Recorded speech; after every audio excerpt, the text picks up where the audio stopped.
Hey everyone, Zain here, and today I'm going to show you how to create a Monzo account.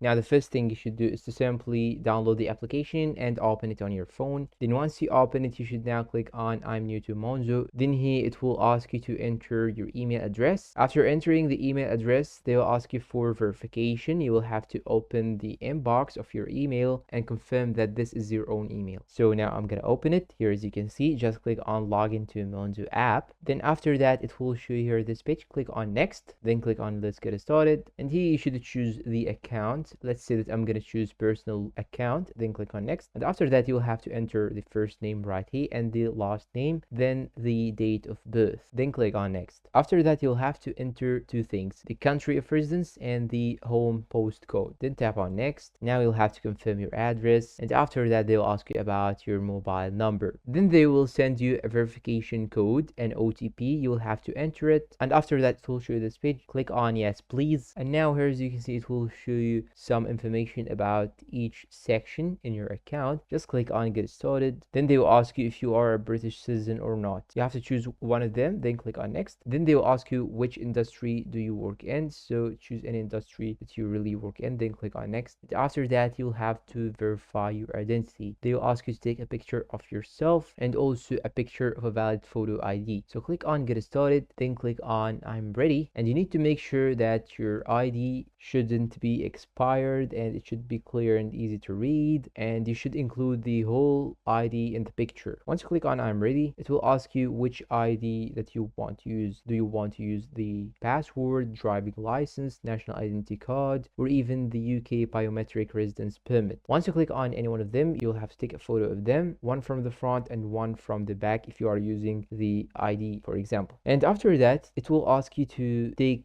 or record a short video of yourself, and make sure that you take off any glasses, any hats, or anything that you are putting on your face or head. And this is a very essential step in order to get verified. Once you finish, it will ask you another question right here. Just answer it. Then you'll have to click on confirm declaration. You'll have to read this, then click on next. And after that, you'll have to agree to their terms and conditions, agree to the overdrafts, and finally agree to the fees information. And once you click on agree, they will show here this page, and this, as you can see, will take from 5 minutes up to 48 hours in order to get verified. But don't worry, if you do everything correctly, you will probably get verified as soon as possible. And that's all for today. If you find this video helpful, please don't forget to support us with like, subscribe, comment, share. Thanks for watching, and see you in a new video.